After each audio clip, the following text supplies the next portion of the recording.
ऐसे ही और भी जानकारी वाले वीडियो के लिए चैनल को सब्सक्राइब करें और बेल आइकन को दबाएं। चलिए शुरू करते हैं आज का वीडियो।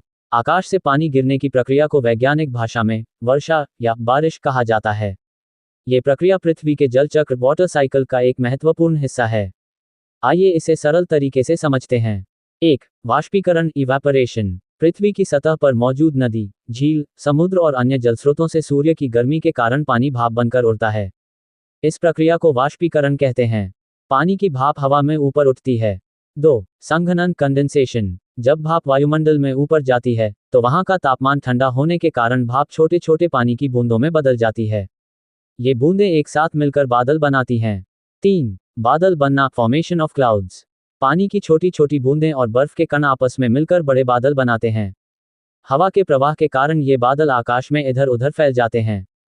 4. वर्षा प्रेसिपिटेशन। जब बादलों में इकट्ठी हुई पानी की बूंदें इतनी भारी हो जाती हैं कि बादल उन्हें थाम नहीं सकते, तब ये बूंदें पृथ्वी पर गिरने लगती हैं।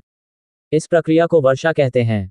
गर्म क्षेत्रों में पानी बूंदों के रूप में गिरता है, जबकि ठंडे क्षेत्रों में बर्फ के रूप में गिर सकता है। इस तरह पानी लगातार वाष्प बनकर ऊपर उठता है, बादल बनता है और फिर वर्षा के रूप में धरती पर वापस आता है। ये चक्र लगातार चलता रहता है, जिसे जल चक्र कहते हैं। बारिश की पूरी प्रक्रिया को जल चक्र वाटर साइकिल का हिस्सा माना जाता है। इसे सरल शब्दों में समझाया जा सकता है। 1. वाष्पीकरण इवैपोरेशन। सूर्य की गर्मी के कारण समुद्र, नदियां, झीलें और अन्य जल स्रोतों से पानी भाप में बदल जाता है। इस प्रक्रिया को वाष्पीकरण कहा जाता है। पौधों से भी पानी वाष्प के रूप में निकलता है, जिसे वाष्पोत्सर्जन ट्रांसपरेशन कहा जाता है। इस तरह वायुमंडल में पानी की भाप इकट्ठा होती है। 2. संघनन कंडेंसेशन। जब भाप वायुमंडल में ऊपर उठती है तो वहां का तापमान ठंडा होता है। ठंडे तापमान के कारण भाप फिर से पानी की सूक्ष्म बूंदों में बदल जाती है। इस प्रक्रिया को संघनन कहा जाता है और इन बूंदों से बादल बनने लगते हैं। 3. बादलों का निर्माण क्लाउड फॉर्मेशन। जब बहुत सारी पानी की छोटी छोटी बूंदें इकट्ठी हो जाती हैं तो वे बादल बनाती हैं।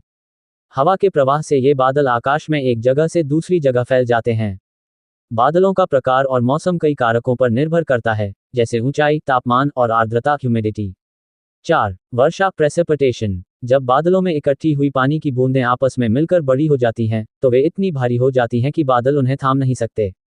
तब ये बूंदें पृथ्वी पर गिरने लगती हैं, जिसे वर्षा या बारिश कहा जाता है। वर्षा के विभिन्न रूप हो सकते हैं। बारिश रेन तरल पानी की बूंदें। बर्फ स्नो ठंडे इलाकों में जमी हुई पानी की बूंदें। ओले खेल ठंडे समय में या आंधी तूफान के दौरान बर्फ के छोटे गोले। अंशित वर्षा स्लीट जमी हुई बारिश, जो गिरने से पहले आंशिक रूप से पिघल जाती है। 5. संग्रहण कलेक्शन। जब पानी बारिश के रूप में धरती पर गिरता है तो यह नदियों, झीलों, समुद्रों या जमीन के भीतर जमा हो जाता है। इससे जलाशय, भूमिगत जल, ग्राउंड वाटर और अन्य जल स्रोत फिर से भर जाते हैं। ये प्रक्रिया जल चक्र को पूरा करती है और फिर से यह चक्र शुरू हो जाता है। जल चक्र का सारांश। वाष्पीकरण, पानी भाप में बदलता है। संघनन, भाप ठंडे होकर बादल बनाती है। वर्षा, पानी धरती पर गिरता है। संग्रहण, पानी फिर से धरती पर इकट्ठा होता है और चक्र फिर से शुरू होता है। ये चक्र